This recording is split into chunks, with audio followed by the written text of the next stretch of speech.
Hi guys, welcome back to for our atrocity YouTube channel. இன்றைக்கி நாங்கள் கிரிவலம் சைட்லேருந்து வரப்போ தான் இந்த கடையை நாங்கள் பார்த்தோம்.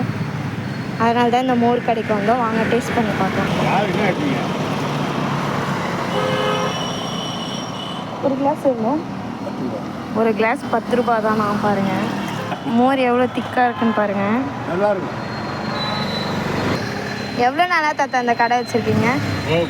எவ்வளோ நாளாக இந்த கடை வச்சுருக்கீங்க?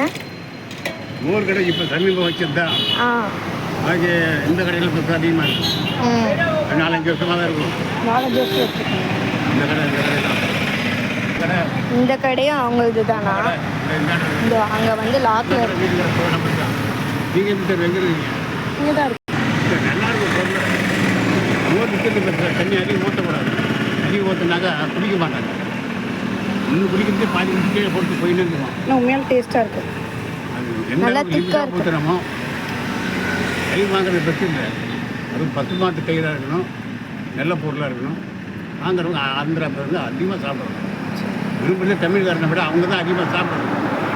அதனால் நம்ம அதுக்கு என்னென்ன போடணுமோ கொத்தமல்லி போடுறோம், இஞ்சி போடுறோம், வேறு என்ன பண்ணணுமோ அதெல்லாம் போட்டால் பொருள் நல்லாயிருக்கும்.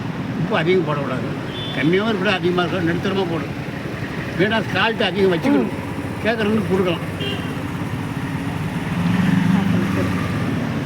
இந்த வீடியோ பிடிச்சா லைக் பண்ணுங்கள், ஷேர் பண்ணுங்கள், கமெண்ட் பண்ணுங்கள். தேங்க்யூ ஃபார் வாட்சிங்.